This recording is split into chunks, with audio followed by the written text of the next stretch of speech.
Guys, today I will make apricot pie. We call it apricot pie because we use apricot. This is 2.5 cup of all-purpose flour, the white flour, and this is the 1 cup of sugar powder, and this is butter, unsalted, 200 grams. I take it out from the fridge to make it soft, and 1 egg yolk, and this one is a vanilla powder. You will put it little, and this one is curry cheese, um, 3 4 5 6, only 6, and we will start it to mikos. Okay, mikos.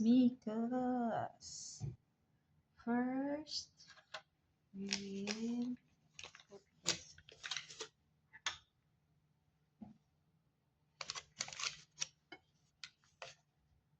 butter. This is soft now.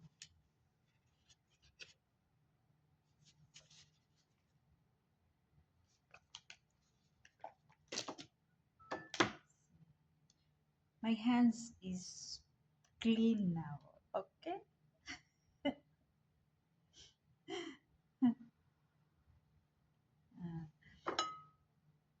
Okay, we put the sugar.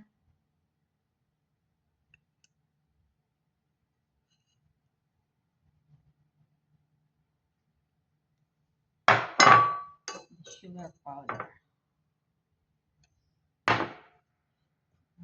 And mikos. Mikos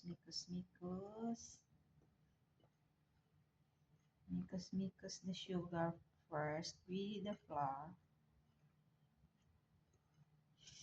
Kasi may gathering si Sir mamayang gabi, alas 6 dito sa Kuwait. Ngayon, alas 12 pa kayo.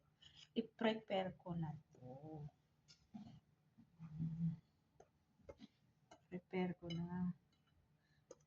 Kasi pwede naman to ilagay lang sa rep. And then, pag malapit ng alas 6, mga 1 hour before, ilagay ko na sa oven. Ayan. So, mikos din natin to.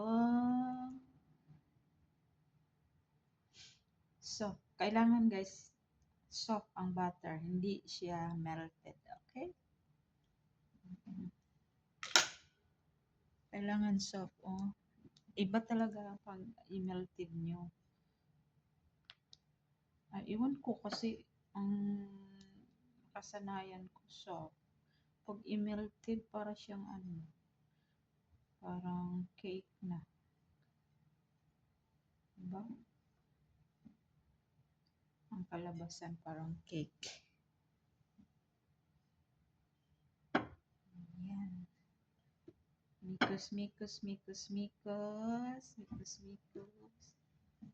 Hanggang lumambot yan siya, guys. Mikos.